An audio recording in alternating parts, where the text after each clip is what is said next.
बाइगण एक नीतिदिनिया परिबा। आम ओडिशारे एहा गोटिए मुख्य परिबा।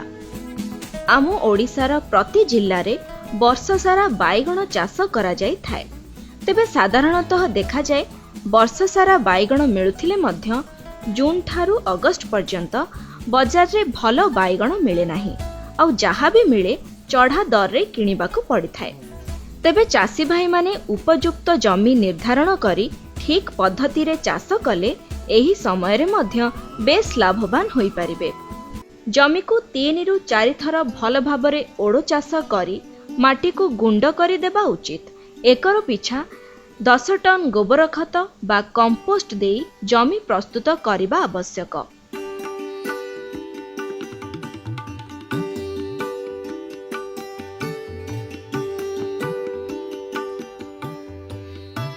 संतुलन भावरे सार प्रयोग कले भल अमल होइथाए।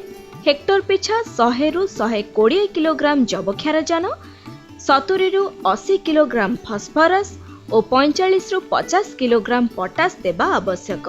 ता छड़ा हेक्टर प्रति 2.5 क्विंटाल निंब पिडिया देले भल अमल होइथाए।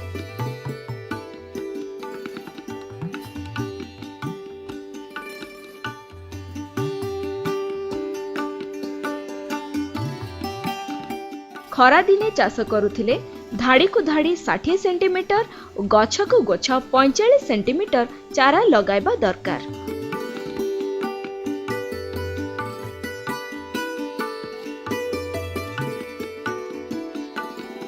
अन्य समय रे चाष कले धाड़ी को धाड़ी 75 सेंटीमीटर एवं गछ को गछ 60 सेंटीमीटर व्यवधान रे लगाइले भल फल मिली थाए।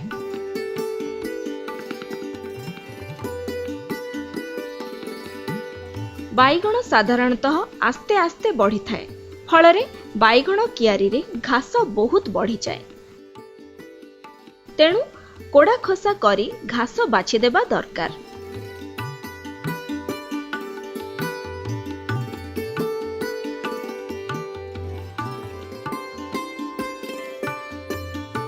तली लगाइबा परे 1 हेक्टर जमी रे 1 रु 1.5 किलोग्राम फ्लू क्लोरालिन पकाई 30 दिन परे थरे घास बाछि देबा उचित।